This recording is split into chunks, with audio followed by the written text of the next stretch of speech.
Takže na tom Bčku som.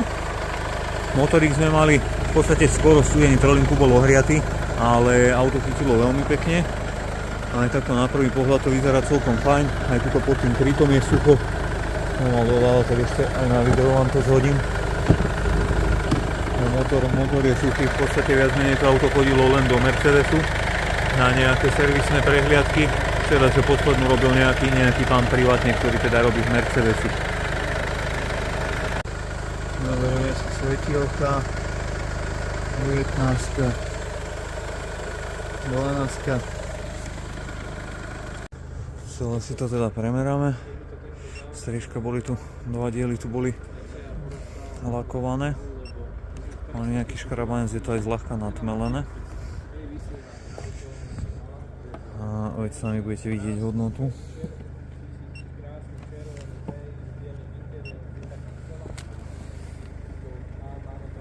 Takto na videu nebudem merať, že na 6 miestach odberám to tak na 2 miesta na každom dieli.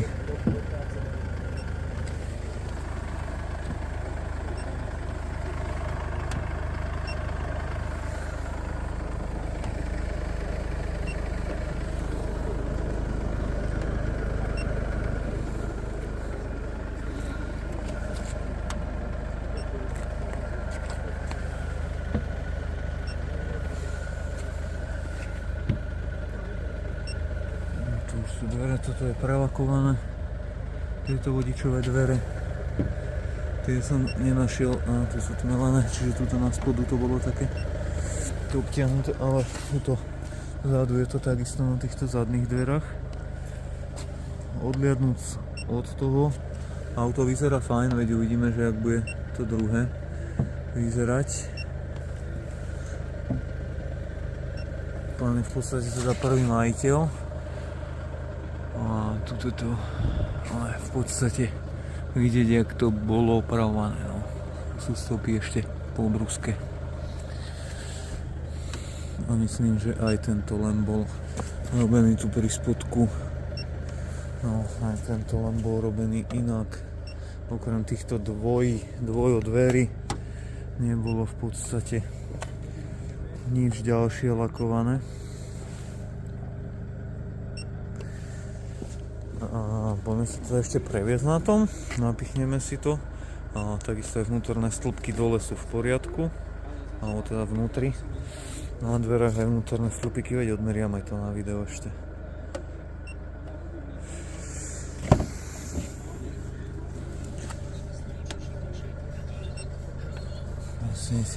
Skúsime to tuto, kde to bolo pristrekované.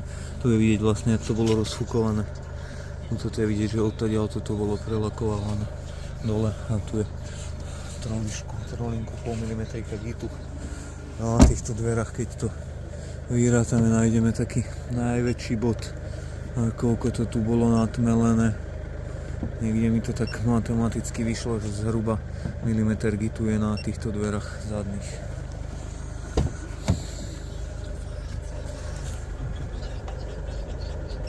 V podstate, keď je nejakých 140, keď budeme mať, že max pôvodnú farbu, trocha to zmatovali určite, čiže na nejakých 100 mikronov sa dostali.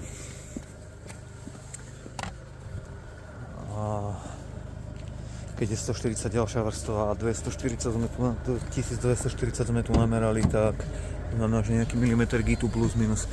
Znútra celkom v poriadku to auto vyzerá. Je trošku zaprášené, takže to, keď si vyčistíte, to je fajn, ale není to znútra, to není nejaký zodranec. Takže je to pekné auto znútra.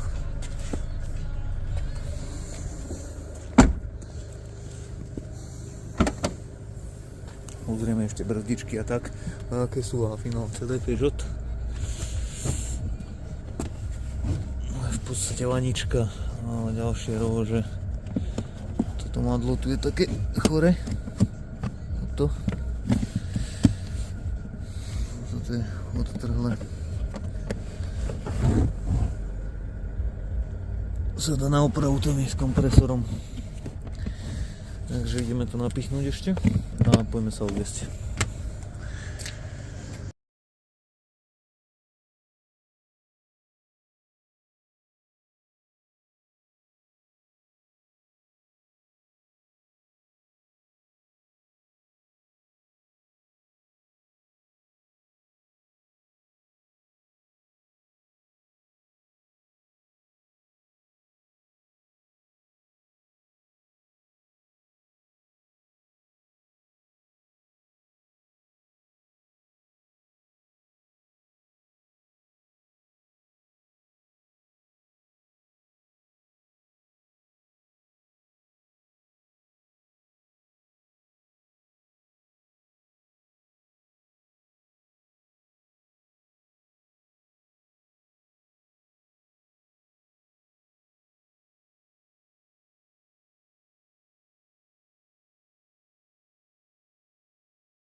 teraz? To to nie poistené?